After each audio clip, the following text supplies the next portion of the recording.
ცნობილია, რომ ვლადიმირ პუტინს თავის დროზე საკმაოდ წაადგა.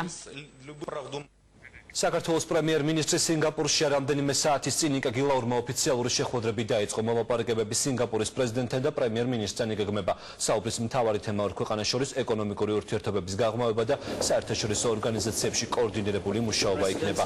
საქართველოს სინგაპურის ეკონომიკური მოდელისაკენ მისწრაფვის და ამიტომ მოლაპარაკებების დროს ქვეყნის ხელისუფლების წარმომადგენლები საქართველოს პრემიერს საკუთარ გამოცდილებასაც გაუზიარებენ. ოფიციალური ვიზიტის ფარგლებში დაგეგმილია შეხვედრები ინვესტორებთანაც, რომლებიც საქართველოს ჰიდროენერგეტიკული პოტენციალით ინტერესდებიან და ამ სფეროში სოლიდური ინვესტიციების ჩადებას გეგმავენ.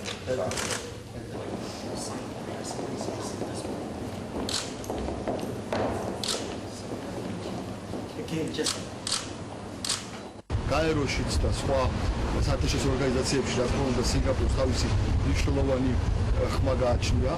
ეს ერთი, მეორე ეს არის ისეთი ინვესტორები, ისეთი მსხვილი საინვესტიციო კომპანიები, როგორც აი ტემასეკი, მაგალითად GIC, რომელიც არის სახელმწიფო საინვესტიციო კომპანიები სინგაპურից, მინდა რომ ჩამოიყვანონ საქართველოში, იმიტომ რომ მათ აქვთ ძალიან ბევრი საინვესტიციო პროექტი, რომელიც ისინი ახორციელებენ განვითარებად ქვეყნებში. მესამე ეს არის რეფორმები. რეფორმები, რომელიც სინგაპურში გატარდა ბოლო წლების განმავლობაში, რომელმაც ძალიან კარგი შედეგი გამოიღო.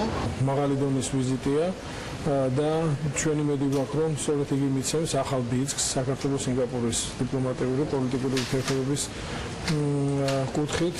სწორედ პრემიერ-მინისტრის ვიზიტის დროს იყო საუბარი საერთაშორისო ორგანიზაციებში ჩვენს თანამშრომლობაზე კოორდინირებულ ერთმანეთის ინტერესების გათვალისწინებით დამყარებულ თანამშრომლობაზე. ენერგეტიკის მინისტრი